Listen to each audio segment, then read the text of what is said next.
Saudações, sejam todos bem-vindos a mais uma lição da Escola Sabatina. Desta vez nós vamos juntos estudar a lição número 8, que tem como tema Livre-Arbítrio, Amor e Providência Divina. Se ainda não é inscrito no canal, inscreva-te no canal, ativa o sino de notificações, coloca aí o seu like e também deixe ficar os seus comentários compartilhando esta lição com as demais pessoas. E estamos aqui com o nosso irmão, mais uma vez, por vós conhecido, irmão Jonas. Irmão Jonas, seja bem-vindo. Sejam bem-vindos a todos que estão aí nos assistindo desse lado. Muito bem, estamos também com o nosso irmão Rogério, uma palavra aos nossos irmãos que nos acompanham. A paz do Senhor esteja com todos os irmãos que estão aí em casa. Sejam mais uma vez bem-vindos a esta lição número 8. Antes de começarmos, vamos pedir ao nosso irmão Jonas para uma breve oração. Santo Deus, que habita entre os querubins, graças te damos, Senhor, por tudo. Porque mesmo pecadores, o Senhor nos sustenta até hoje. Queremos pedir ao Pai juntos, dos nossos irmãos que nos acompanham de casa e de outros lugares, a presença do Santo Espírito para que tudo quanto for falado aqui seja para honra e glória ao seu nome e para a nossa edificação espiritual. Em nome de Jesus. Amém. Amém. Pega na tua Bíblia e juntos vamos ler o verso para memorizar que encontra-se no livro de João, capítulo 16, versos 33. Assim diz a palavra do Senhor. Tenho-vos dito isto, para que em mim tenhais paz. No mundo tereis aflições, mas tende bom ânimo. Eu venci o mundo. Na verdade, esta é a oração e é a advertência que Deus estava a dizer aos seus discípulos, dizendo a eles que eles teriam muitas aflições. Estava a começar um momento de batalha para eles, porque Jesus Cristo estava, na verdade, se separando deles de forma física, mas estaria com eles até a consumação do mundo. E ele encoraja-lhes a dizer que, mesmo nas aflições, deviam ter bom ânimo, porque da mesma forma que ele venceu o mundo, então eles também podiam normalmente vencer este mundo, mas precisavam estar inteiramente ligados a Cristo Jesus. A lição vai nos dar como tema de domingo, Nosso Deus Soberano. Na segunda-feira, Pantocrator. Na terça-feira, amar a Deus. E na quarta-feira, a vontade ideal e a vontade remedial de Deus. Para a quinta-feira, Cristo venceu o mundo. E sexta, o estudo adicional. Então, quando nós vemos aqui, logo no versos, nos dá uma indicação que Jesus não nos deixou sós. Ele estaria conosco até a consumação do mundo. E da mesma forma que ele venceu o mundo, nós também tínhamos que vencer este mundo. Mas temos que saber, temos que vencer o mundo. De que jeito? Teríamos nós que sair deste mundo? Teríamos que estar num lugar que não fosse este mundo? O que é que nós podemos aqui aprender sobre o vencer o mundo que Cristo havia nos dito, irmão Rogério? Muito bem. Na verdade, Deus nos colocou neste mundo. Exato. Não é? É aqui onde nós devemos vencer o mundo. Exato. Nas edições passadas já tínhamos falado sobre o vencer o pecado. O vencer o pecado. Então, automaticamente também podemos vencer o quê? O mundo. Jesus Cristo aqui estava a advertir os seus discípulos que, na verdade, eles também deveriam vencer o mundo. Quando ele diz que no mundo teremos aflições, é o que está acontecendo hoje em dia. Este mundo, na verdade, já não tem mais pernas para andar, como se diz na gíria popular. Porque muitas coisas estranhas estão a acontecer. Não só no país em que eu vivo, em Moçambique, mas quero acreditar que em vários países está a acontecer guerras, fomes, várias aflições que nos faz até nos perguntar, será que Deus existe? Por que ele permite com que essas coisas aconteçam? Exato. Agora, aqui volta a dar alusão sobre o livre-arbítrio, não é? Que é a capacidade de exercer o quê? De exercer a liberdade de maneiras que vão de acordo aos desejos ou ideias de Deus. Agora, esse desejo e ideias de Deus está isenta a uma condição. Está percebendo, não é? Então, nós podemos obedecer ou também nós podemos o quê? Desobedecer. Exatamente. Mas nós, como crentes, não é? É importante que nós obedeçamos ao nosso Deus, para que nós tenhamos o quê? Para que tenhamos vida. Exato. Agora, quando nós vamos para o verso aqui de João, capítulo 16, versículos 33, e também dá alusão àquilo que ia acontecer com os discípulos no futuro. Exato. Olhamos só, eles ficaram com essas palavras depois de Jesus Cristo ter ido para os céus, porque eles também sofreram aflições, mas eles tiveram quê? Ânimo em Jesus. Exato. Vejamos só, todos os discípulos de Jesus foram mortos de uma forma bizarra, posso assim dizer, mas o único discípulo que morreu por velhice é o próprio João. Olha só a morte do apóstolo Pedro, não é? Exato. Que ele foi crucificado, ele disse que não se indigno, não é, de ser crucificado como Jesus Cristo também foi crucificado. Então, por favor, inverta o quê? Não é? A cruz. Não é? Então, a cabeça dele estava onde? Estava embaixo. Ele teve aflições e morreu da forma como morreu, porque ele teve esta esperança que nós encontramos em Jesus Cristo. Exato. Ao andar ao longo do tempo, nós vimos que há reformadores, não é? Que trouxeram aqui muita coisa para nós, a liberdade de termos a Bíblia.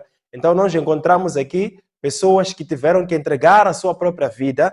Quando nós vamos, por exemplo, para os discípulos de Jesus, aqueles que amavam a Cristo, nós vemos que há homens que morreram, mas enquanto estavam a defender a palavra de Deus. Mas esta morte ainda lhes dava, ou esta aflição ainda lhes dava a chance deles escolherem não morrer naquele momento. Mas, porque eles amavam a Cristo Jesus, eles trouxeram-nos a liberdade que temos hoje de estudar a palavra do Senhor. Então, o grande conflito, por exemplo, mostra-nos muitos mártires que, mesmo assim, eles preferiram sofrer, mas pelo amor de Jesus Cristo. Então, até que ponto vai, então, este livre-arbítrio ao exemplo das pessoas que preferiram a verdade do que a mentira que era ensinada nos tempos passados? É verdade. O livre-arbítrio é uma revelação do amor de Deus. Exatamente. E nós encontramos, ao manifestarmos obedecer a Deus através do livre-arbítrio, nós manifestamos também que o amamos também. Também. Então, existe essa condição de Deus no plano da salvação, de Deus nos amar e nós temos que o amar também. E veja só, cada aflição é um motivo de nós darmos graças a Deus. Por que eu digo isso? É na aflição que nós testemunhamos o amor de Deus na nossa Exato. vida. Então, quando o irmão falava que o irmão Luís dizia uma coisa muito importante acerca dos reformadores que nós encontramos na Idade Média. Então, nós encontramos que estes foram expostos em situações extremas. Exato. A aflição era tremenda, era maior. Nós encontramos que alguns foram mortos, foram ateados com fogo. Exatamente. Mas veja só, a ousadia que eles tiveram, a coragem que eles tiveram, que mesmo perante uma morte, não é qualquer morte, uma morte de fogo, nós sabemos só de queimar um pouco com uma água. É uma dor tremenda. É uma dor tremenda. Imagina alguém estar disposto, assim que é, a morrer, a ser ateado com fogo, mas só para defender essa fé, só para defender que Jesus Cristo é o único meio pelo qual nós podemos alcançar a vida eterna. Então nós encontramos isso, na verdade, é um testemunho vivo, e nós encontramos através desses mártires que subiram, que deram a sua vida, então muitas almas foram alcançadas. Até demais. Se não fosse por eles, esta verdade bíblica aqui, nós hoje em dia até não teríamos acesso. Porque foi preservada através do sangue dos mártires. Exatamente. Então, só aí nos mostra que cada oportunidade, cada aflição, na verdade, é uma oportunidade de testemunhar o que é o amor de Cristo. Mas, na verdade, é o seguinte, Deus não quer que tu vivas com aflições. Exato. Mas entenda, a aflição também pode aperfeiçoar o quê? O seu caráter. O seu caráter. Exatamente. Realmente, este Deus é um Deus que permite que haja aflições. E assim, as pessoas vão cada vez mais, ou nós vamos cada vez mais, purificar o nosso caráter. Porque aí é onde está o grande conflito. Cristo quer que nós tenhamos o caráter igual ao dele.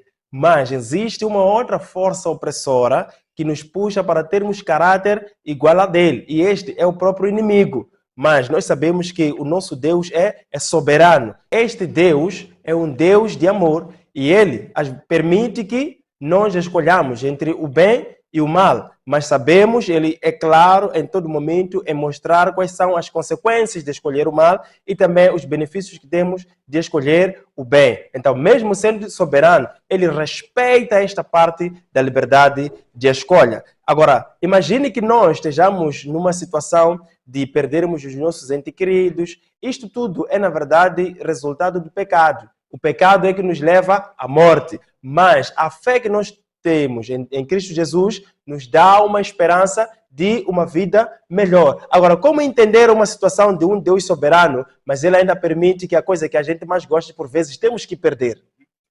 Na verdade, respondendo à sua questão, eu diria o seguinte, que as aflições fazem parte da nossa vida e aperfeiçoam a nossa fé. Exatamente. Não é tal como aconteceu com os próprios apóstolos de Jesus. Exato. Eles, quanto mais eram perseguidos, não é? Mais eles se fortaleciam nos princípios de Deus. Exato. Não é? É exatamente isso que nós devemos viver.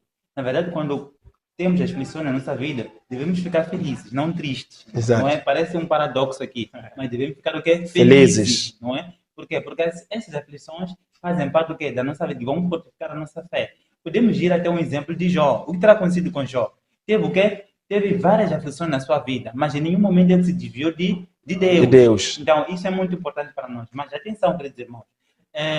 Existe uma situação em que o Espírito Santo, na verdade, não vai prevalecer para nós para todo sempre. Para todo sempre. Não é? Às vezes, Deus, o que ele usa? Usa aquilo que o irmão Jonas estava a dizer. O caráter dele está no livre-arbítrio, não é? Por causa da escolha em desobedecer a ele vai permitir que nós soframos as consequências. Exato. Então, atenção na escolha que Deus nos deu. Por essa razão que deu esse livre-arbítrio ao próprio Lúcifer e desobedeceu. E ele futuramente vai colher as consequências da desobediência. Exatamente. Agora, eu também queria falar sobre o livro de Salmo, capítulo 81 aqui, versículos 13.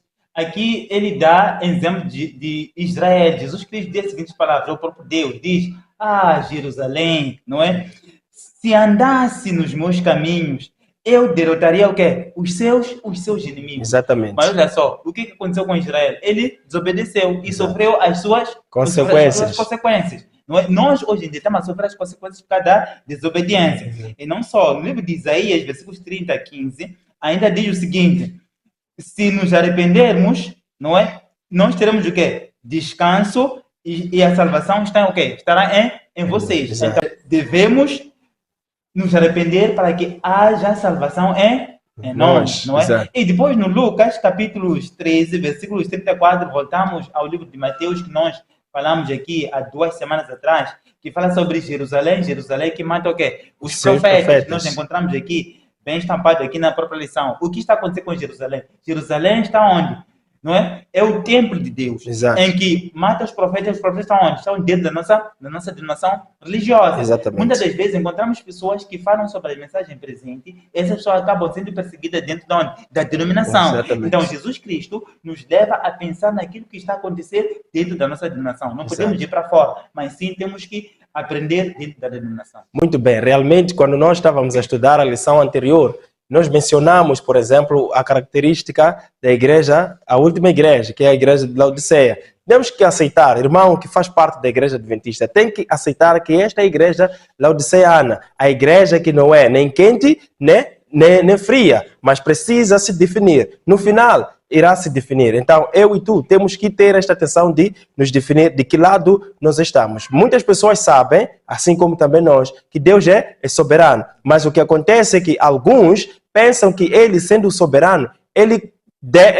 controla todas as coisas e acontecem do jeito que ele quer, ou do jeito que ele havia planificado. Mas nem sempre as coisas são assim. Agora, como entender a ideia de Paulo, por exemplo, tendo ele sido um judeu e ele já vinha estudando sobre as Sagradas Escrituras, mas ele não entendia a ideia de que Jesus Cristo é aquele que o povo já desde muito vinha esperando. Mas ele perseguiu a sua igreja, a igreja de Jesus Cristo, até ao ponto de ele encontrar-se com esse Jesus Cristo. Mais tarde, ele foi se converter a Jesus Cristo. Então, será que foi o plano de Deus que ele pudesse antes perseguir a sua igreja? Claramente que não. Exato. A lição nos traz um item assim, que é muito importante para aquilo que é a compreensão de como Deus age na história da humanidade. Certo. Então, Deus é como os juízes. Sabe, quando se fala do juízo de Deus, temos que perceber que existem 3 formas que Deus age ao longo da história da humanidade. A primeira é aquela que Deus apenas faz o quê? Ele respeita o livre-arbítrio. Como podemos ver na história do rei Acás. O rei Acás tinha tudo para ser próspero, mas, no entanto, ele escolheu desobedecer o quê? A Deus. Andar nos caminhos de Deus. Foi o reino que não prosperou. Exato. Então, a segunda é aquela que Deus faz o quê? Ele próprio tira o quê? Aquilo que é sua proteção.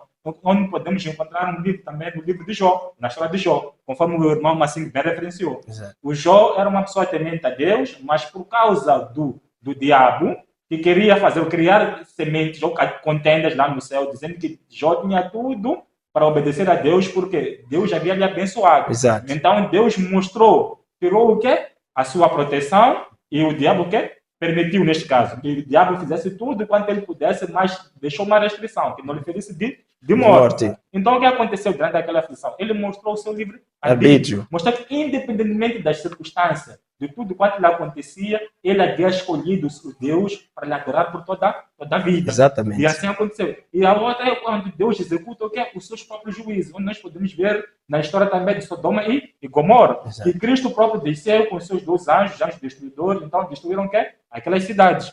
Então, isso nos leva a entender o quê? Mediante o quê? O livre-arbítrio, também nos já devemos o quê? Consequências. Sabe, Deus perdoa o pecado, mas as consequências do pecado Deus não pode remediar. Permanecem lá. Elas permanecem lá. Exato. Então, a humanidade tem que perceber, o irmão ou a irmã tem que perceber isto, que o pecado, não é que Deus te perdoa, mas o pecado tem suas consequências. Então, o melhor é fazer o quê? É não pecar.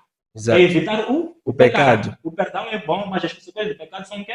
São permanentes. São permanentes. Exato. Então, se nós tivermos essa postura, vamos perceber que Deus não duela com o seu caráter. Exato. Porque muitas das pessoas pensam que tudo quanto acontece de mal é porque é Deus. Não, Deus perdoa, mas como o inimigo existe, então existem também as consequências. Daí que existe tanta coisa acontecendo do mal, mas não é da vontade de Deus. Exato. A vontade de Deus é que tu e todos nós sejamos felizes. Exato. Mas nós não somos e advemos várias coisas por causa da nossa desobediência, por causa da má escolha. Ou seja, nós usamos mal o livre-arbítrio.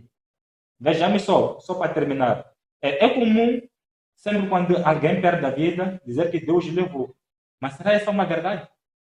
Obviamente que não. Não, se diz que Deus não tem prazer na morte de um ímpio também. Já imagina toda pessoa que morre, uma pessoa boa que morre, mas Deus levou. Não é assim. Às vezes Deus é que leva, mas às vezes não é. A pessoa está pagando o quê? As consequências do seu pecado. Exato. Então temos que separar bem essa problemática aí, para não incorrermos ao ato de tudo quanto acontece no mundo e culparmos a Deus. Isso provoca o quê? Incredulidade. Exatamente. Realmente, há gente que quando morre é porque Deus mesmo permitiu que morresse. Num dos livros, Ellen White escreve que nos últimos tempos há pessoas que vão morrer mais cedo para descansar, porque não irão suportar as aflições que viriam mais adiante. Por essa razão que a morte já não deve ser uma preocupação. A nossa maior preocupação realmente é saber como é que nós estamos na questão de amarmos a este Deus. Por essa razão que mais adiante nós vemos o amor de Deus. Muitos judeus já conheciam os 10 mandamentos antigamente, e conhecendo os 10 mandamentos, eles queriam tentar Jesus Cristo em querer saber dele, da boca dele, qual era o grande mandamento. Então, será que até hoje há gente que não conhece qual é que é o grande mandamento? Pois. Há muita gente que confunde isso. Mas antes de responder a sua questão, eu queria falar sobre o Pantocrator, né? Exato. Que tem a ver com o Todo-Poderoso. Né? Todo-Poderoso ou onipotente. Exato. Agora, o que acontece? Muitas das vezes, nós podemos pensar que eu sou poderoso, não é? Às vezes, quando vemos pessoas que têm dinheiro, nós costumamos dizer que aquele é poderoso, né? Com as suas finanças. Vamos voltar para a história de Daniel. Podemos voltar para Daniel capítulos 2, não é? Em que o rei Nabucodonosor, ele teve um sonho. Ele convidou os magos, os feiticeiros, encantadores, os sátrapas, todos eles para que pudessem interpretar o seu sonho. Mas vamos só. Todos aqueles não tiveram consciência, posso assim dizer, porque eles não têm poder em saber o que a minha mente pensa. Exato. Mesmo sabendo que eles tinham influência do próprio Satanás, eles não têm essa capacidade. Exato. Eles não conseguiram interpretar o sonho do rei Nabucodonosor. Eu pergunto, será que o Daniel, ele não era sábio da Babilônia? Por que ele não foi chamado? Porque era escravo, não é? Então, mesmo sabendo que ele era sábio, ele não foi chamado. Mas encontramos Daniel, através da ajuda de Todo-Poderoso, não é, a interpretar o sonho do rei Nabucodonosor. Agora, o rei Nabucodonosor, na altura, ele disse que era o quê? Era todo poderoso. Por essa razão, o que ele fez? Ele teve que mandar construir uma estátua de ouro para que o seu reino não pudesse fazer o quê? Acabar. Não pudesse ter o quê? Ter o fim. Mas a história nos conta que, na verdade, o reinado de Nabucodonosor fez o quê? Terminou, acabou. Exato. Não é? Aí houve sucessão de quê? Dos reinos. Exato. Nós sabemos, Daniel capítulo 2 conta sobre isso, e também Daniel 7 e 8 conta sobre a história. Também lá encontramos os animais, neste caso. Agora, e também encontramos Saddam Hussein, não é? Acho que já ouviram falar dele. Ele a dizer o seguinte, que ele é o quê? É o poderoso a nível mundial. Não existe um reino que ultrapasse o quê? O reino dele. Então, todos os reis da terra costumam dizer que eles são o quê? São todos poderosos. Mas encontramos aqui, biblicamente, que o todo-poderoso é quem? É Deus. Exatamente. Ele que está no controle de quê? De todo todas mundo, as coisas. De todas as coisas. Por essa razão que existirá uma pedra que, sem auxílio do homem, não é? Que vai ilustrar todo o quê? Toda aquela estátua, não é? Que é a sucessão de todos aqueles reinos, que vai subsistir um reino que não terá fim, que é o reino de quê? O reino de Deus. Eu queria acrescentar só um pontinho aí no Todo-Poderoso. É importante realçar que o Todo-Poderoso não significa que Deus pode fazer tudo.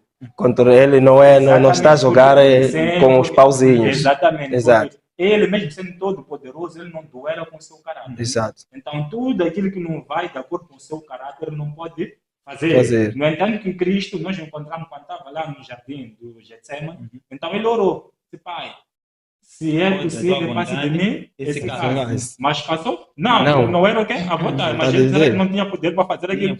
Então, tudo aquilo que não vai de acordo com o seu propósito, a sua vontade, então, ele não pode fazer. Então, tem que estar claro. Exatamente. E não só, também, aliado a isso, encontramos onde ele diz, Deus meu, por que me abandonaste? Será que ele não podia fazer de tudo para que Jesus Cristo saísse da cruz? Claramente.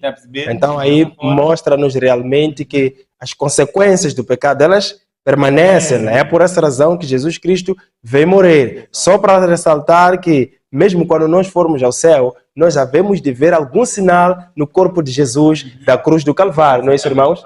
As mãos, terão ali os pés, ok? Então, ainda diz num dos livros escritos por Ellen White que Adão, quando ele ressuscitar, ele há de contemplar a terra santa, ele vai se maravilhar, mas quando virar o olhar para o corpo de Jesus Cristo, ele vai chorar bastante, verá realmente o que aconteceu então, depois dele ter permitido o pecado entrar nele. Mas nós devemos realmente sempre abandonar este pecado. Agora, falando de amar a Deus, não é? Muitas das vezes, o que acontece?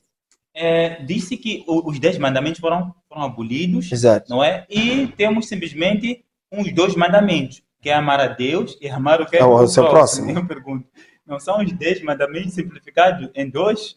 Não é? Eu já falei aqui sobre isso, que os primeiros 4 mandamentos refletem o quê? O amor que o homem tem para com Deus, não é? Quando Deus diz, não terá outros deuses diante de mim, lembra do dia do sábado para santificar.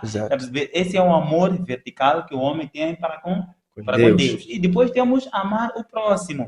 Que, por exemplo, encontramos nos últimos 6 mandamentos. Quando Deus que honra o teu pai e a tua mãe, é o amor que é horizontal que nós devemos ter. Agora, encontramos aqui os 10 mandamentos tipificados no Novo Testamento. Agora, nós não podemos escolher aquilo que nos apraz para conseguir defender a nossa tese. Posição. Enquanto não. Estamos vendo a Bíblia, toda ela é inspirada por quê? Por Deus. O livro de 2 de Timóteo, capítulo 3, versículo 16 e 17, já nos diz isso. Que toda a Bíblia é inspirada por quê? Por Deus. Serve para o quê? Para corrigir, para dar guia. Estamos vendo em justiça, para fazermos o quê? Boas obras. Então, toda ela, não em reciclos. A possibilidade de nós amarmos a Deus e não seguirmos com os primeiros 4 mandamentos, como é que fica então aos olhos de Deus? Não é possível, como bem disse o irmão Rogério, a relação que nós encontramos nos 4 primeiros mandamentos é o amor a Deus. Amor a Deus. Então, veja só, uma coisa temos que clarificar aqui. As pessoas já pegam-se muito ao livro de Mateus 22, dos versos 36, 37 em diante, para anular aquilo que é a lei de Deus, ou seja, a lei dada a Moisés no Sinai, mas não corresponde à verdade. Veja só como inicia essa conversa. Então, o que é um mestre da lei, fariseu, Exato. testou, Exatamente. dizendo dos 10 mandamentos qual era o maior. Exato. Então, dentro daqueles 10 do decálogo, existia um maior mandamento. Qual era? Quando Jesus diz amar a Deus de todo o teu coração, todo o teu entendimento, toda a tua força. Então, não é porque era novo, na verdade, porque esse mandamento já é encontrado. Era conhecido por eles. Deuteronômio 6, 4, assim que é. 6, desculpa, dos versos 4 a 5. Exato. Então, esse não é um novo mandamento. Jesus estava apenas fazendo o quê? Citando o mandamento que já o quê? Moisés já havia dado o quê? Já havia dado ele a Moisés para o povo. Exatamente. Então, nós encontramos aqui que deve ser o que é banida, que é essa interpretação de que essa é a nova que é ordem, a ordenança de Deus, novos mandamentos. Mas sim, é uma explicação, um resumo, como o irmão Rogério bem disse, do que dos 10 mandamentos. Okay. Muito bem. Há aquilo que Deus coloca como a sua vontade, mas existe aquilo que ele remedia. Nós, quando olhamos, por exemplo, para o exemplo dos nossos primeiros pais, Adão e Eva, quando eles foram expulsos do jardim, não era para que eles perecessem, não. Deus ainda preservava a sua vontade neles. Não era a vontade de Deus que eles saíssem dali, mas houve uma situação de que Deus tinha que remediar a situação que havia acontecido lá no jardim do Éden, por causa mesmo do pecado. Lembre-se, não era a vontade de Deus que eles morressem. Por isso Deus disse, se comerdes desta árvore, certamente morrereis. Então, não era a vontade de Deus que eles continuassem ali no jardim. Então, eles tinham que sair. Então, Deus tinha que lhes colocar numa outra habitação diferente do jardim, mas ainda com a presença de Deus. Por essa razão que o livro de Gênesis, capítulo 5, verso 5, nos diz que Adão morreu depois dos 930 anos. Então, esta foi um remediar de Deus para que eles não perecessem. Então, nós encontramos aí o que Deus colocou como providência, depois encontramos também aquilo que ele traz como remediação do problema. Então, Deus sempre está conosco. E veja que quando eles saem do jardim, que deviam comer da árvore da vida, aí Deus teve que lhes levar para eles continuarem a viver, mas já não usufruir desta árvore da vida. Mas muita coisa eles perderam. Quando nós lemos, por exemplo, no Gênesis capítulo 1, versos 29, Deus havia dado uma alimentação original, mas quando eles saem do jardim, ele teve que acrescentar as verduras, entre outras coisas. Mas mesmo assim, Deus ainda está lá. Quando nós vamos, por exemplo, para o livro de Levítico, nós encontramos Deus a remediar mais uma vez um problema que havia sido criado lá no início. Veja que o povo antediluviano, eles haviam chegado a um nível de pecado muito elevado que Deus decidiu até eliminar aquelas pessoas todas. Deus quis remediar o problema causado pelo pecado. Levou os animais, ele deu dos limpos para que eles começassem a comerem dele. Mas entenda uma coisa, irmãos. O objetivo aí de Deus era que o homem pudesse ter os benefícios que existem na alimentação original, mas que antes passasse de onde? Do animal, por causa da falta daquilo que era a fonte. Então, eles começaram daí a comer dos animais, para poder usufruir dos benefícios que tinha a alimentação do próprio animal. As pessoas alegram-se mais por esta via que Deus usou de apanhar as coisas na segunda mão. Por essa razão que quando nós pregamos acerca do regime original, as pessoas não gostam de ouvir este problema. Agora, como então entender a questão de nós amarmos mais aquilo que Deus usou como remediação do pecado? A questão de nós rejeitarmos a luz. O irmão bem referenciou aqui. Nós encontramos que aquela alimentação foi provisória. Exato. Mas, no entanto, Deus chama o seu povo nos dias atuais para que volte ao regime original. Veja só, por que temos que voltar ao regime original? Porque breve está o quê? A volta de a Jesus. Volta de Jesus. Exato. Então, lá também voltaremos ao regime original. Então, aqui no mundo é um ensaio. Exato. Então, nós temos que ensaiar aqui para que ninguém chegue lá no céu e não queira brincar com o leão, exatamente, ou que um animal vai querer matar. Exato. Lá já não haverá o que é mais morte. O livro de Apocalipse 21 está até claro, quando não haverá mais morte. E a morte não se cinge só no ser humano, mas também em todos os animais. Exato. Então, eu gostaria de falar aqui acerca de uma outra vertente, acerca da vontade ideal e vontade remedial de Deus. Exato. Veja só, não há como falar desse termo sem associar ao que aquilo que nós chamamos de predestinação. Exato.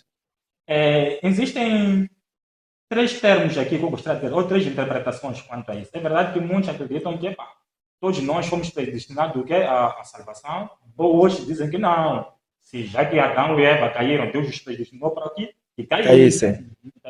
Então, na verdade, nós vamos encontrar que isso não tem um embasamento bíblico. Tem que ficar bem claro. Existe uma interpretação de Calvino, ou calvinista, que diz que todo ser humano foi predestinado, tanto para a salvação, tanto para a destruição. E é essa interpretação que, infelizmente, muitos têm também se agarrado. Mas nós encontramos uma outra interpretação de Jacó Herminius, que é uma interpretação arminiana. Então, consiste em quê? Consiste que todos nós fomos predestinados à salvação, mas contudo o livre arbítrio é que determina se nós queremos agarrar a salvação ou não. E é essa doutrina que nós, como Adventista do Sétimo Dia, nós, quando vamos à Bíblia, encontramos que todos nós fomos predestinados à salvação, mas nós rejeitamos, ou temos o poder de rejeitar, ou o poder de aceitar essa salvação. E por último, também, falar da predestinação, tem uma outra interpretação, que é de Allan Kardec, ou interpretação kardecista, que consiste em quê? Em que todos nós seremos Seremos salvos. Em que, quando alguém morre, então a alma vai encarnando, sempre encarnando, até que atinge a perfeição. Então, ele está dizendo que a alma é imortal. Será que não é essa doutrina que nós encontramos no livro de Gênesis 2? Da imortalidade da alma. É o contrário à Bíblia. Deus disse, se comerdes, morrereis. Então, o diabo disse, se comerdes, não morrereis. Então, nessas interpretações tem que ficar bem claro que o plano de Deus ideal é que todos nós sejamos salvos. Exato. E veja só, se nós pudéssemos ser obedientes a Deus, então o plano ideal de Deus teria sido implementado. E tudo quanto é sofrimento, tudo quanto nos aflige, não existiria. Porque nós estaríamos a viver na plena felicidade. Deus ia executar todos os seus propósitos mediante a nossa obediência. Mas veja só como um Deus é de amor. Mesmo nós sendo desobedientes, ele procura ele tem, na verdade, não procura um plano remedial. Exato. Que é esse mesmo dentro do pecado, ele vai nos resgatar. Então, nesse resgate, nós também sofremos as consequências do pecado. Tem que ficar bem claro. Então, nós devemos fazer o quê? Em cada um deve dizer o quê? Deus, eu quero que se cumpra o teu plano ideal na minha vida. Para que nós não soframos o quê? As consequências do pecado. O plano remedial também tem suas controvérsias, seus problemas. Quais são os problemas? São os efeitos que o pecado nos causa.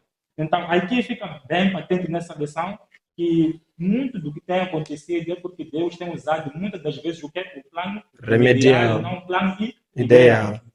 E sendo assim, falando do plano remedial e o plano ideal, nós encontramos que Jesus Cristo é o maior exemplo que nós temos na face da terra que devemos seguir. Por isso ele diz que ele venceu o mundo. Mas como é que nós seríamos também se simplesmente quiséssemos seguir aquilo que é a vontade de Deus para vencermos o mundo? Muito bem. Aqui, simplesmente eu vou para o livro de João capítulo 14, versículos 27. Diz o seguinte: deixo a paz a vocês, a minha paz dou a vocês. Não dou como o mundo a dá. Não se perturbe o seu coração, nem tenham medo. Vejamos só. Esta é a paz que nós devemos ter em Cristo Jesus. Quando Jesus Cristo diz que vocês terão paz em mim, já dirão outras palavras que neste mundo, em nenhum momento nós teremos o quê? Paz. Porque teremos o quê? Aflições neste mundo. Mas se nós queremos uma paz eterna, só podemos encontrar em Cristo Jesus. No Isaías capítulo 9, versículo 6, aqui encontramos Jesus Cristo a ser chamado o quê? Príncipe da paz. Exato. Não é? Então, é exatamente isso como nós devemos vencer o quê? Vencer o mundo. Vejamos só, queridos irmãos. Será que os discípulos, aqui também se falou dos reformadores, quando eles morriam, será que não sentiam dor? Porque, de alguma forma, eles sentiam paz. Exato. Não é? Dentro dos seus corações ao morrer. Olhamos só para Jonás. Ele até cantava, quando ele estava estava a queimar, cantava. Por quê? Porque sentia a paz interior que vinha de quê? Do próprio Deus. Exato. É basicamente isso que nós devemos sentir, não é? Paz interior, porque essa paz nós podemos ter aqui em Cristo Jesus. Hoje em dia existe uma falsa paz aqui neste planeta Terra, uma falsa paz. Ora, estamos a fazer acordos de paz, mas em 2 ou 3 anos depois temos Voltamos de novo com a nova guerra. guerra. Agora, Exato. isso chama-se paz? Não. Não, é uma falsa guerra, é uma falsa paz. Exato. Tal como aconteceu em Jerusalém. Estamos vendo nos anos 70, quando o rei Tito, o que ele fez? Ele saiu, Exato. não é, de Jerusalém, então todos que ficaram em Jerusalém viram que aqui já temos o quê? Uma Uma paz, não é? Exato. Enquanto Jesus que já tinha dito, se proclamar paz, o que vocês devem fazer? Fujam para onde? Para o campo, Exato. não é? E aqueles que ficaram na cidade, eles pereceram. Por quê? Porque depois de 3 anos, o que aconteceu com Tito? Ele voltou e destruiu toda a Jerusalém. Exato. Então, é basicamente isso que Deus nos dá como alerta. Hoje em dia, o que nós devemos fazer? Também temos que fugir para onde? Para o campo. Porque não haverá tempo de nós fugirmos para onde? Para o campo, depois do decreto dominical. Eu estava a conversar com alguns irmãos, a dizer o seguinte, na verdade, quando se fala de fugir para o campo, está-se a falar no tempo após o decreto que é dominical. Então, depois do decreto dominical, nós temos que fugir para o campo. Eu pergunto, como é que nós vamos nos preparar? Porque no tempo da perseguição não há tempo de se preparar para o campo. Então, significa que é este momento que nós devemos preparar um espaço onde no campo, para que nós tenhamos uma plena concentração de buscarmos a Deus. Exatamente. No estudo adicional da sexta-feira, nós encontramos aqui uma passagem muito importante que diz o seguinte: a opinião de Deus não significa... A onipotência de Deus não significa que suas ações providenciais não tenham limites. Existem coisas que ele não fará e não pode fazer por causa de quê? Por causa do seu caráter moral. Então, Deus, mesmo sendo onipotente, nós vemos que ele respeita o nosso livre-arbítrio, a nossa liberdade de escolha. E nós devemos sempre escolher aquilo que é bom. Irmão Jonas, o que tem a dizer, a deixar aqui como últimas considerações? Esta lição é clara, nós encontramos uma mensagem muito clara, é que devemos fazer o bom uso do livre-arbítrio. E a vontade de Deus é aquela que nós encontramos em João 14, versos 15. Se me amardes, guardareis os meus mandamentos. Não há temor a Deus sem obediência. Então, que essa possa ser a tua escolha, meu irmão, minha querida irmã. Exatamente. Irmão Rogério? Eu ia dizer a seguinte palavra: Jesus Cristo venceu Satanás aonde? Nos céus, que antes era Lúcifer, depois da rebelião tornou-se Satanás. Venceu Satanás no deserto da tentação, venceu Satanás na cruz do Calvário, que ele é o nosso exemplo. Nós também podemos vencer o quê? As hostes caídas. Que Deus nos abençoe. Exatamente. Queres tu fazer parte deste povo que estará no céu sem que haja morte nem pranto?